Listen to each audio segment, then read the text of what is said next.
একটা ঘটনা আমি বলি। বহুকাল আগে পুরুলিয়া থেকে এক ভদ্রমহিলা এসেছিলেন, আদিবাসী মহিলা। তিনি এরকম ঘন ঘন কাশিতে ভুগতেন। ডাক্তারবাবুরা তার টিবির চিকিৎসা করেছেন, তার ব্রঙ্কাইটিসের চিকিৎসা করেছেন, কিন্তু কাশি সারেনি। যখন আমার কাছে এলো তখন আমি তাকে জিজ্ঞাসা করলাম যে আপনার কি পায়খানা পরিষ্কার হয়? বলছে না, একদম পায়খানা হয় না, 3 দিন 4 দিন 5 দিন অন্তর পায়খানা যাই, ভীষণ গ্যাসের কষ্ট হয়।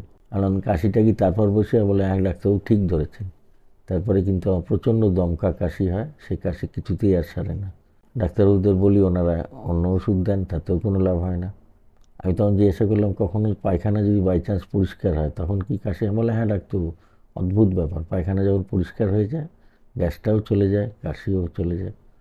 আমরা দেখলে তো তোমার কাশির কারণ নিচে। তারপরে ইতিহাস নিয়ে জানলাম তার 3টে বাচ্চা ঘরে হয়েছে।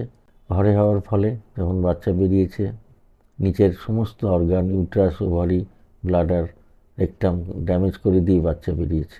এবং ইউট্রাসের ডিরেকশন ঘুরে গেছে, ঘুরে গিয়ে ইউট্রাস রেকটামের উপর প্রেশার দিচ্ছে, রেট্রোভার্টেড হয়ে গেছে, প্রেশার দেওয়ার জন্য স্টুল পাস করছে না। আবার পায়খানা রাস্তাটা সরে গেছে, পায়খানা রাস্তার সামনে প্রি রেকটাল ফাঁসা আছে, ছিঁড়ে গিয়ে নিচে নেমে গেছে। পায়খানার ডিরেকশন ঘুরে যাওয়া, স্টুল মুখের কাছে আসছে কিন্তু বেরোচ্ছে না। এবার সেই পায়খানা আঙুল দিয়ে বার করার চেষ্টা করে, তাও ঠিকমতো বেরোয়, হার্ড স্টুল হয়। কারণ তোমার রহস্য নিচে, পায়খানা হয় না, তাই গ্যাস উপরে ওঠে, গ্যাসের চাপ বুকে হয়, পাকস্থলিতে গ্যাস জমে, পেট বুকের মাঝখানে একটা ডায়াফ্রাম আছে, সেখানে চাপ দেয়, তারপর আলটিমেটলি ফুসফুসে চাপ দেয়, এবং সেই চাপের ফলে কাশিটা হয়।